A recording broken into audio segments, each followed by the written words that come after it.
Redditors, what's the biggest bullet you've dodged in your life that you continue to thank the heavens for to this day? Didn't lend money to a friend because I was broke. Few months later he disappeared with several thousands he had stolen from my other friends. My college girlfriend was a solid 10 out of 10 and great in the sack. Everyone thought we would get married. But I never felt like I could trust her. She never cheated on me, it was just intuition. I broke up with her when I graduated, and everyone thought I was crazy. She ended up marrying a guy who was rich. They went on vacation in a foreign country, which shall be nameless, and she put drugs in his luggage. He got busted at customs and spent a couple of months in jail. While he was in jail, she liquidated everything and took every ducking penny this guy had.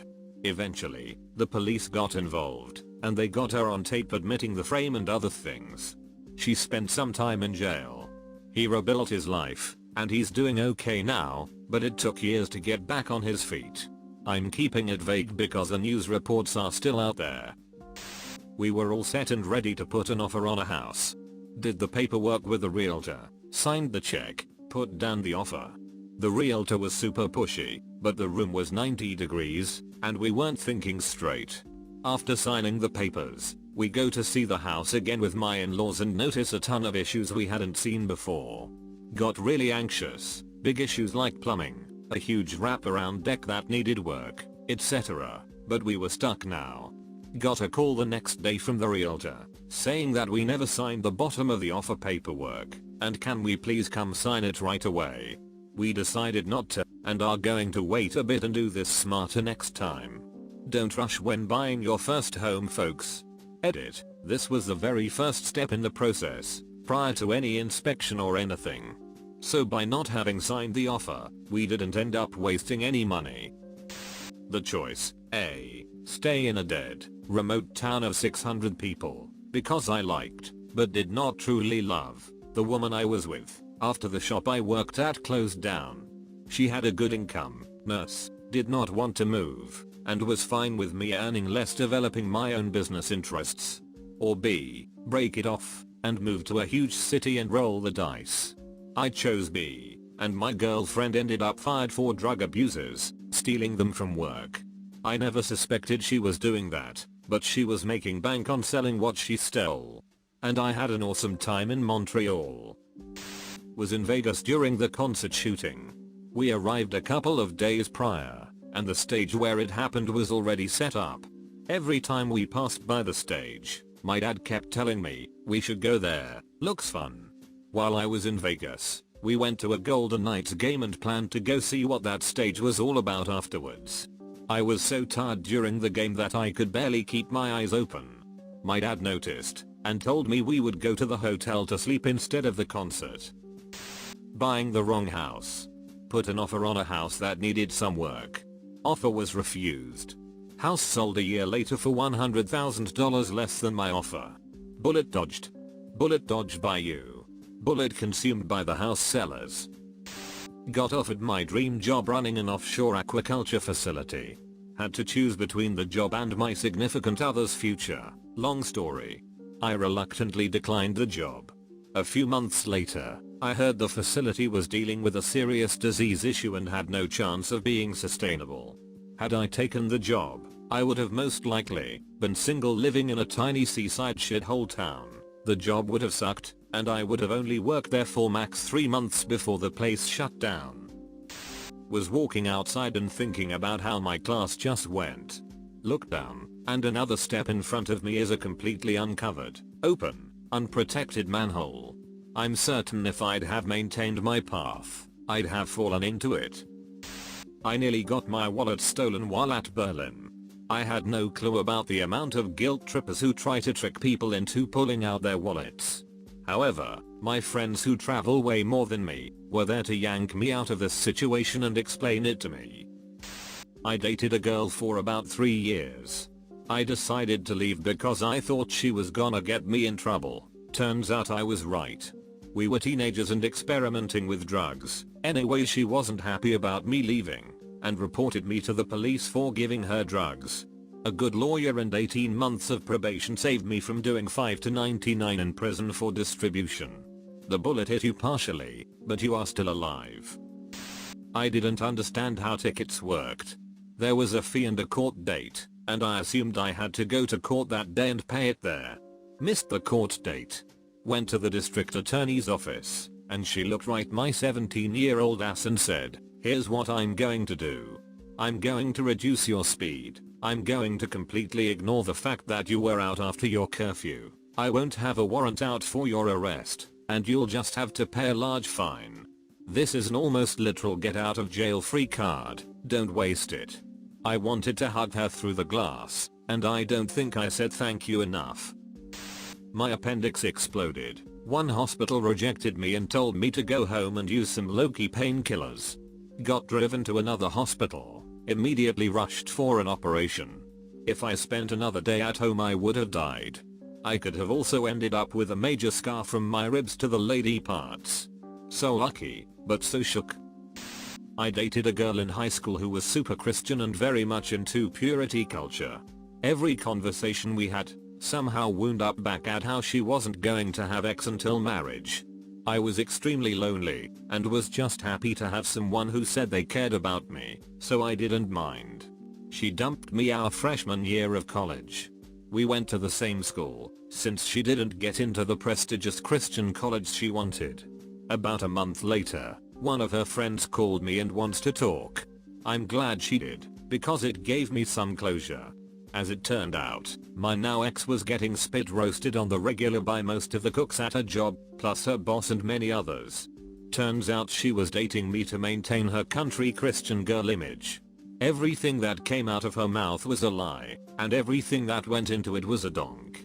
She ended up married to meth head ex-soldier, who threatened to kill me if I ever contacted her again. I hadn't talked to her since we broke up. Now she's a single mom who works as a waitress and sells MLM crap while posting about how much she loves Jesus. Years ago, I had an ex-girlfriend that cheated on me constantly. Due to lack of self-esteem/confidence, I would always take her back and forgive her.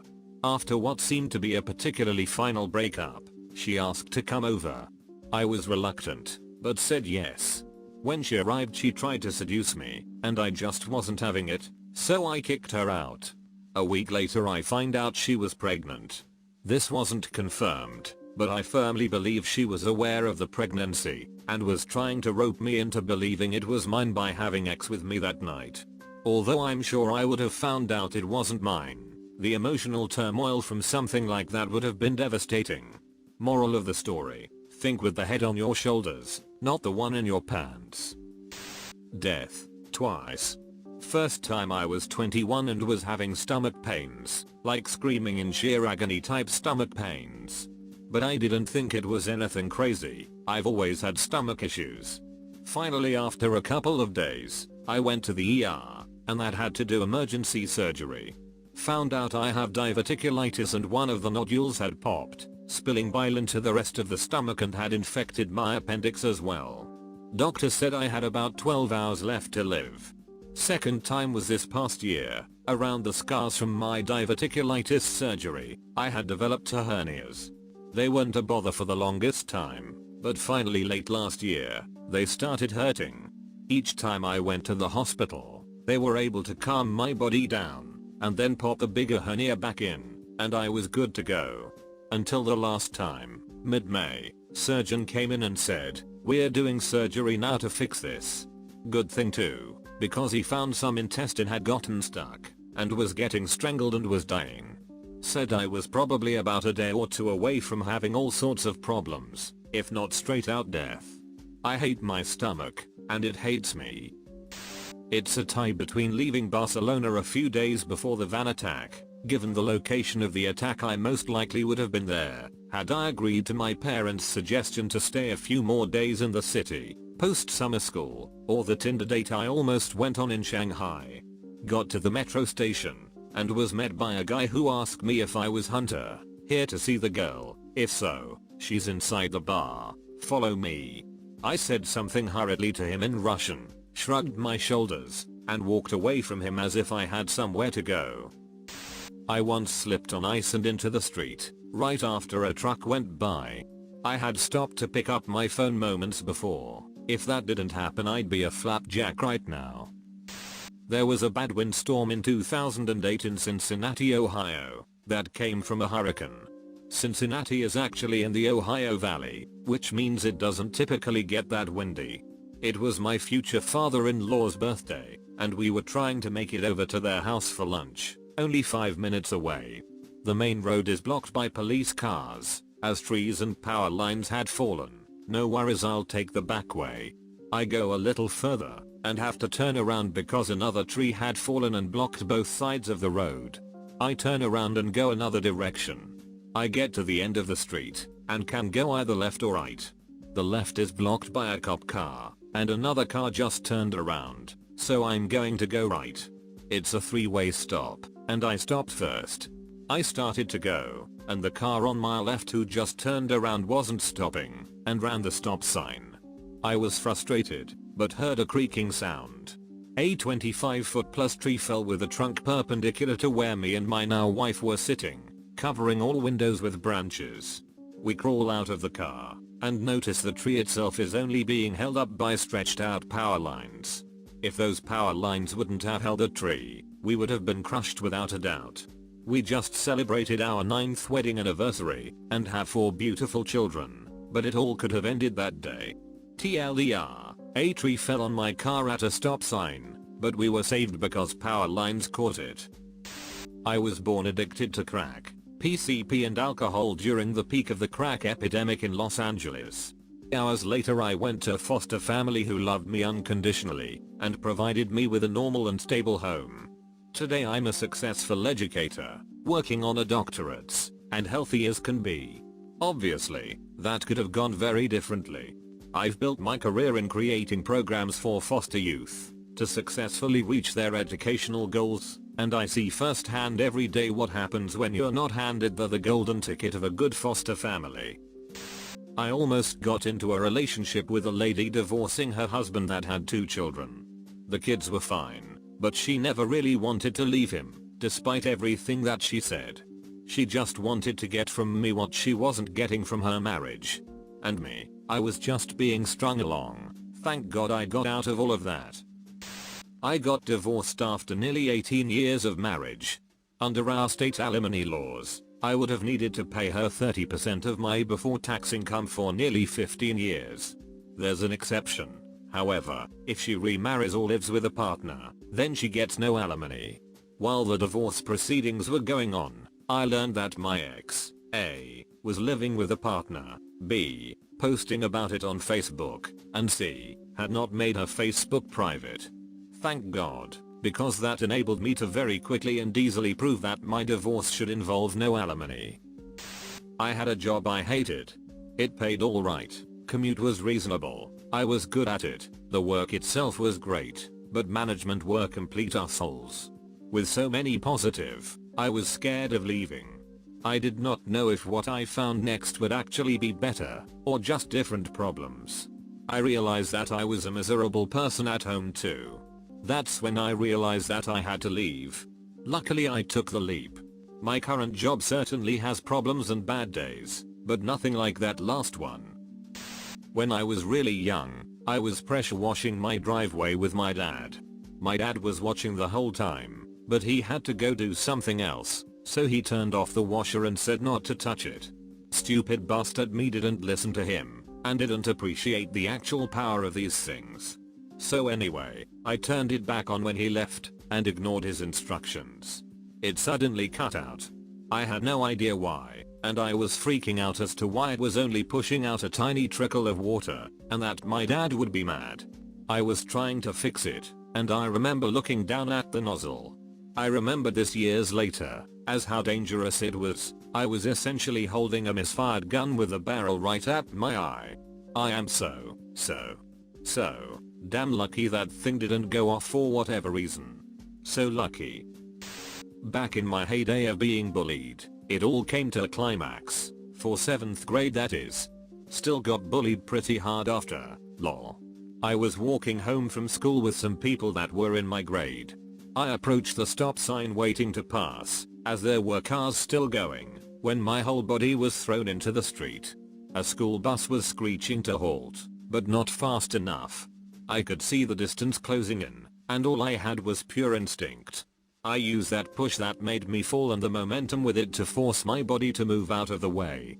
As I rolled onto my feet, I could feel the burst of wind behind me and smell the burned rubber. The kid got a 2-day detention, and I'm here I guess.